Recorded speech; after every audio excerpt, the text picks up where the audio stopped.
Hello दोस्तों, आज हम क्रू मूवी की स्टोरी को एक्सप्लेन करेंगे।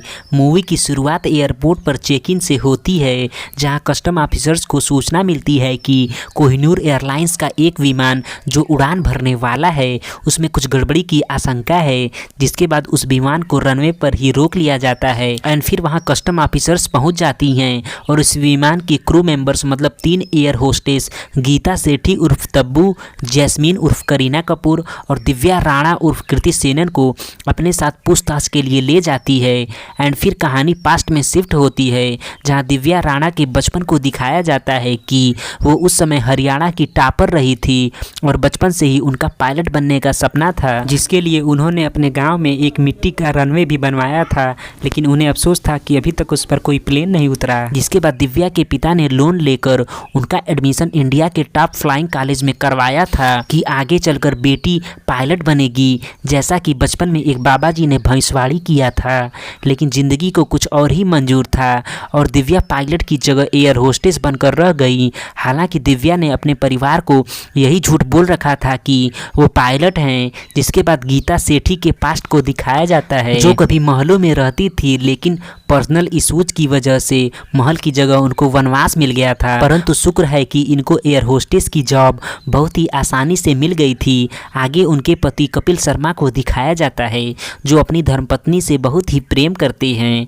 जहां पता चलता है कि एयरलाइंस वाले उनको 6 महीने से सैलरी नहीं दे रहे हैं और यह भी पता चलता है कि गीता सेठी अपने पीएफ के पैसे से गोवा में अपना रेस्टोरेंट खोलना चाहती हैं। अब मूवी की तीसरी हीरोइन मतलब जैस्मीन को दिखाया जाता है, जो जबलपुर में अपने नाना के यहाँ रहती हैं, क्योंकि उनके माता पिता का बचपन में ही उनके डिवोर्स हो गया था। लेकिन जैस्मीन के सपने बहुत ही बड़े होते हैं, जिसके लिए उन्हें पैसों की बहुत ही ज़रूरत होती है।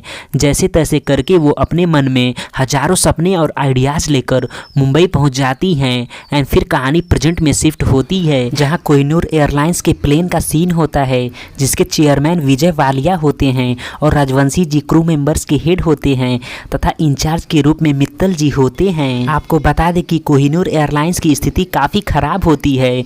उस एयरलाइंस के कर्मचारियों को न तो सैलरी मिल रही होती है और न ही पैसेंजर्स को अच्छी सुविधा मिल रही होती है। आगे एक दिन प्लेन में उड़ान के दौरान राजवंशी जी की मौत हो जाती है, लेकिन उनके पास काफ़ी सारे सोने की बिस्किट बरामद होती है, जिसे देखकर जैस्मीन की नीयत बिगड़ जाती है, जिसके लिए वो गीता और दिव्या को इसे चुराने के लिए तैयार करती है। लेकिन वो एकदम से इसके लिए राजी नहीं होते हैं। एंड फिर मेडिकल इमरजेंसी के लिए प्लेन की एक एयरपोर्ट पर लैंडिंग होती है, जहां कस्टम ऑफिसर दिलजीत दोसांझ उर्फ जयवीर और उनकी टीम उस लाश और उस सोने को जब्त कर लेती है। वहीं पता चलता है कि जयवीर कॉलेज के दिनों से ही दिव्या से प्यार करता है, चूँकि इस बात को दिव्या भी बखूबी जानती थी। एंड फिर कोहिनूर एयरलाइंस के इंचार्ज मित्तल जी द्वारा गीता को पता चलता है कि कोहिनूर एयरलाइंस दिवालिया घोषित होने वाली है, जिसे सुनकर गीता सदमे में आ जाती है, क्योंकि इसी एयरलाइंस में उसका पीएफ का पूरा पैसा फंसा हुआ था।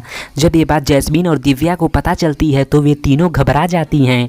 लेकिन राजवंशी के फ़ोन से उन्हें पता चलता है कि राजवंशी मित्तल के लिए इंडिया से अलबुर्ज सोने की स्मगलिंग करता था। फिर क्या वे तीनों मित्तल को पकड़ लेती हैं और धमकाती हैं कि हमसे हाथ मिला लो, नहीं तो हम कस्टम वालों से तुमको धरवा देंगे। जिस पर मित्तल उनसे हाथ मिला लेता है और उन्हें सोने की स्मगलिंग का काम दे देता है। जिसके बाद तीनों मिलकर प्लान बनाती हैं कि सोने के बिस्किट को टॉफ़ी का रूप देकर उसकी स्मगलिंग करेंगे, और ये प्लान वर्क भी करता है। जिसके बाद तीनों की लाइफ सेट हो जाती है और वे खूब मौज मस्ती करते हुए लग्जरियस लाइफ का एंजॉय करती हैं। लेकिन एक बार उनका पर्दाफाश होने ही वाला होता है कि वहाँ दिव्या का लवर जयवीर उन्हें बचा लेता है, जिसके बदले वह दिव्या को डेट पर ले जाता है। उधर अन्य एयर होस्टेसों को भी इन बातों की भनक लग जाती है कि आखिर में ये तीनों इतना रिच कैसे हो गई हैं। दूसरी तरफ कस्टम विभाग वाले भी इनके पीछे पड़े हुए होते हैं और चॉकलेट के रूप में 12 केजी सोना पकड़ा जाता है। तब वहाँ जयवीर और माला को पता चलता है कि तीनों लड़कियों ने मिलकर उन्हें चूना लगा दिया है, जिनमें से जयवीर को सबसे बड़ा धोखा तो उसके प्यार दिव्या राणा ने दिया था। आगे पता चलता है कि कोहिनूर एयरलाइंस ऑफिशियली दिवालिया घोषित हो जाती है, जिसका चेयरमैन विजय वालिया देश छोड़कर गायब हो चुका होता है। जिसके बाद कोहिनूर एयरलाइंस के कर्मचारी ऑफिस के बाहर स्ट्राइक कर देते हैं, क्योंकि एयरलाइन एयरलाइंस अपने 4000 कर्मचारियों को पिछले 6 महीने से सैलरी नहीं दे रही थी। एंड फिर वे तीनों मिलकर मित्तल की पत्नी को पकड़ती हैं, जो धमकाने पर सारे राज उगल देती है और बताती है कि इन सब का मास्टरमाइंड मेरा पति नहीं बल्कि चेयरमैन विजय वालिया है, जो अपना ब्लैक मनी यानी सोना तुम लोगों से स्मगल करके विदेश भेज रहा था। जिसके बाद उन्हें पता चलता है कि उन्होंने आज तक विजय वालिया का 3000 करोड़ का सोना स्मगल करके विदेश भेजा है। जिसे जानकर उनका दिमाग चकरा जाता है और फिर वे तीनों प्रण करती हैं कि वे अपना सोना अपने देश में लाकर ही रहेंगी। आगे विजय वालिया की बेटी की शादी का सीन होता है, जहां तीनों चुपके से पहुंच जाती हैं और भारी सिक्योरिटी की आंखों में धूल झोंकते हुए एक प्लेन में 3 बैग सोना, साथ में विजय वालिया, उसकी बेटी और उनके द्वारा शादी में यूज किए जाने वाले गहनों मतलब गोल्ड को भरकर दिव्या के बनाए गए रनवे पर दिव्या प्लेन को लैंड कराती है। और प्लेन के लैंड करते ही वे तीनों बैग से भरे हुए सोने को लेकर रफूचक्कर हो जाती हैं तथा विजय वालिया प्लेन, उसकी बेटी और उनके सोने को वहीं छोड़ जाती हैं कस्टम वालों के लिए। जिसके बाद कस्टम वाले उन्हें गिरफ्तार करके पूरा सोना जब्त कर लेते हैं। और ऐसी खबर मीडिया में जब आती है तो कोहिनूर एयरलाइंस के कर्मचारी काफ़ी खुश हो जाते हैं और गीता, दिव्या और जैस्मीन की लाइफ एकदम से सेट हो जाती है और अंत में दिव्या को अपना प्यार भी मिल जाता है। फिर कहानी की हैप्पी एंडिंग हो जाती है। धन्यवाद।